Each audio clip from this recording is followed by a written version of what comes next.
Great. I think if we look at all of the learnings, all of the kind of connects that different brands, different categories have been through, you're talking about clothing, you're talking about books, you're talking about food. There is one category which tends to be typically seen either to be feature-led or price-led. And yet, I would say, carries very strong emotional connects with it as well, the digital products category. And Toshiba is one of the leaders internationally in several of those products.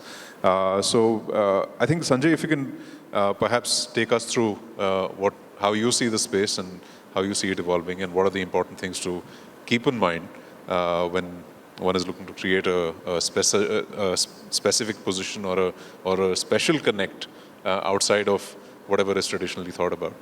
That would be good. Right. It's interesting that, and not really a coincidence, that most of my co-panelists have said things that I would be actually talking about in my presentation too. And basically it, in a way,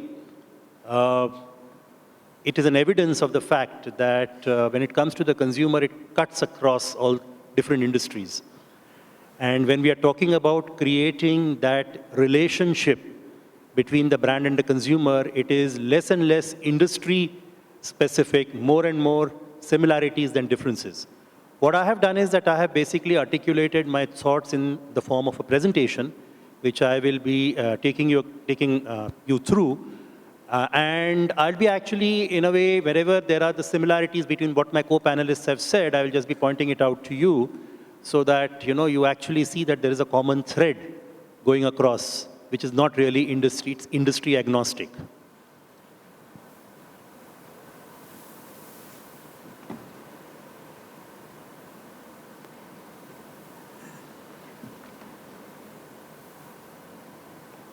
So my presentation basically is about forging relationships, which is basically the topic of today. Could you go to the next slide, please? It is about the planet of brands. Basically, if you look at once upon a time, the consumer and the brand used to have a relationship where typically the brand used to bombard the consumer with a whole lot of different things. Okay, these are the benefits, so buy. Now that is one way of basically looking at it, is the old style. Today it is different. Next, please. If you look at today, the era of the consumer, you see that they can, because of the digital marketing, and in fact my co-panelists spoke about the digital marketing and the revolution there, the whole thing is that today the consumer can really block us out, block the brand out. The consumer can decide, he or she can make or break the brand reputation, and they can also be the great evangelists for a brand. Next, please. So the power lies today with the consumer, and less so, if one has to really look at it from the power equation point of view, actually the power is becoming increasingly with the consumer. Next, please. So what should be a marketer's approach? If I look on the left side, it is about influencing a purchase decision. If I look on the other side, it is engaging in a relationship. And fundamentally, if you look at the questions that are being asked, one is a very transactional question. Have you determined what motivates our consumer? So it's more about,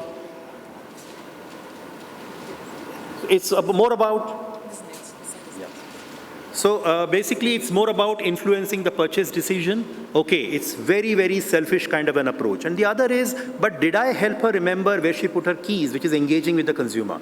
And a higher level is what Manish was talking about, where basically you have a relationship with the consumer, which is outside of basically just really looking at the brand per se and how much the brand sells.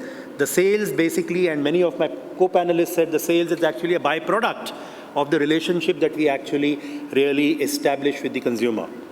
So therefore, the old approach basically is about product, price, place, and promotion, which is typically the approach of what Philip Kotler, open up a book in marketing, and you will see these 4 P's of marketing. And they're still relevant for today because they are the base, the foundation. But today, the brands have to evolve from these 4 P's and not just remain stuck here. And that's very important, and that's what I'm going to really talk about.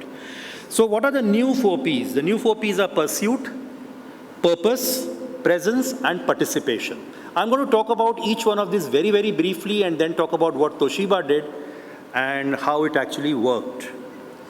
So what is Pursuit? Pursuit is what is the brand's view of the world. It's a world view. What does the brand stand for? And now some of the marketeers here might say, okay, but that was always there as part of the marketing. We used to talk about what does the brand stand for. If one talks about it in the context of what it earlier used to be, it was more a business pursuit in terms of what does the brand stand for when it comes to increasing my sales from X to Y. Today, one is talking about a pursuit which is led by the world view, which actually is taking the brand further from its brand life cycle, which we typically look at, and really extending it because it becomes so much more impactful when it comes to really the life of a consumer. And therefore, what does it mean? It's a point of view which is rooted in a cultural truth, a social belief system, a behavioral insight. It's a people connect, ever similar thoughts and opinions. And it needs to be an interesting point of view.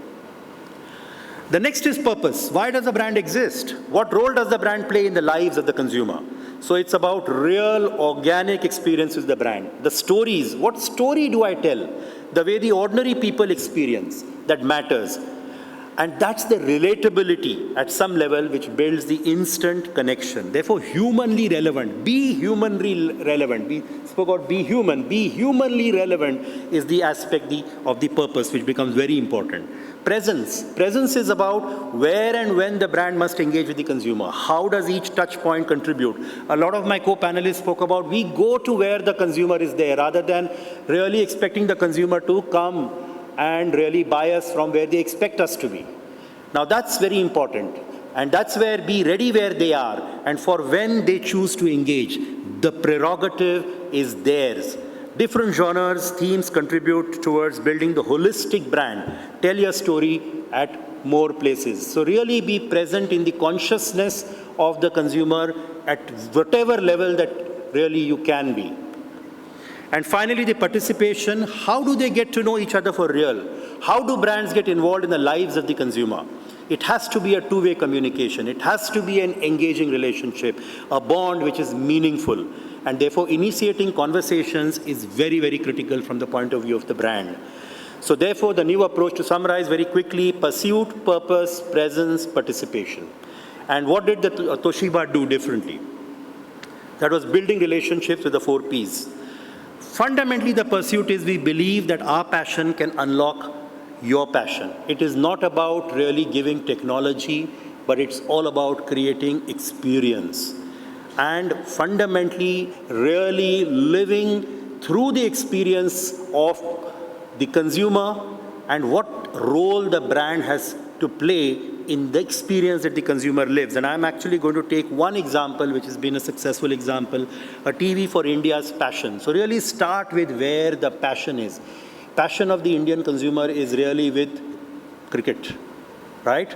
So therefore, rather than actually basically look at the passion and then kind of really partner the consumer with that passion. And in this particular case, typically one hears about a brand ambassador is chosen after everything is done, right? And you are ready with everything. Okay, now who should we choose? Who fits in with this? Here what we did was we worked with Sachin to co-create the brand with us. So we sat with our engineers, right, who basically and kept telling us in terms of giving us inputs in terms of how a pitch changes in a test match over 5 days.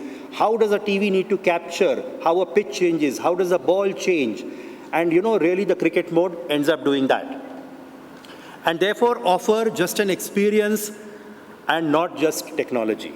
Offer the experience and not technology. Can you please play the TVC? Every ounce, every bounce, every pounce, every drop, every hop, every stomp, every jump, every bail. Every ball, every bat, every side, every win, every swim, every limb, every face, every pace, every pitch, every hitch, every toil, every soil, every gasp, every gun, every whoop, every scoop, Every duck, every buck. every love, every glove, every clash, every flash and flutter and mutter, every red, every green, every blue, every cut, every hook, every one, every 2, 3, every 4, every 6, every out, Kind of living the experience of the consumer, the passion from every bit of the game of cricket. And every touch point, this is the other thing, retail is one aspect of it, but more importantly, in the stores, we had Sachin talking about the story of the cricket. So if you walked into a store, you will have a TV which shows how the cricket TV is really different from other TVs. So that was, and this really is about after-sales service. So there's the Net Promoter Score, and we also worked on, because that's also an important aspect of the touch point with the consumer, the after-sales service, because it doesn't end with sales. And the results were, India Today, MRDA did a survey of 3,000 consumers across the country. Toshiba was rated as the #1 TV brand across the country and was voted the product of the year 2015. So this is a testimony of the fact that these are consumers actually rating the product. It was not just the sales, basically, and the numbers talking. And therefore, this is where I would like to end my presentation. A brand lives beyond the purchase cycle. The journey to building a relationship only begins firmly at sale. The happily ever after. Thank you. Thanks, Sanjay. I think you did a very, very good summation job. You've taken my time away from me completely. You summed up all the learnings from all the other panelists very, very well. Just a quick, quick summation on that, and I'd like to, I know we are running late. Perhaps there are some questions. Maybe we can just open up the floor for 2 or 3 questions if that's feasible. But essentially, we're talking about creating a very strong emotional connect with your consumer. And for that to happen, you have to be very clear about yourself as a brand and who you are and what you're going to be. And I think Manish made that point very, very early on in the panel, that you have to be very clear about where you are coming from. If you're clear, and I think that got amplified further as we went through the panel, that if you're clear about what you're going to be, then you can make the connect very genuinely, very authentically with your consumer. And that kind of is a positive feedback loop, which demonstrates itself in sales as not, I wouldn't say it's a byproduct, it's a logical product of that authenticity and that connection. The second thing is be where your consumer is in more ways than one, whether it is in terms of opening retail stores close to where the consumers are, or whether it is taking your brand and making it visible to where the consumers are going to be.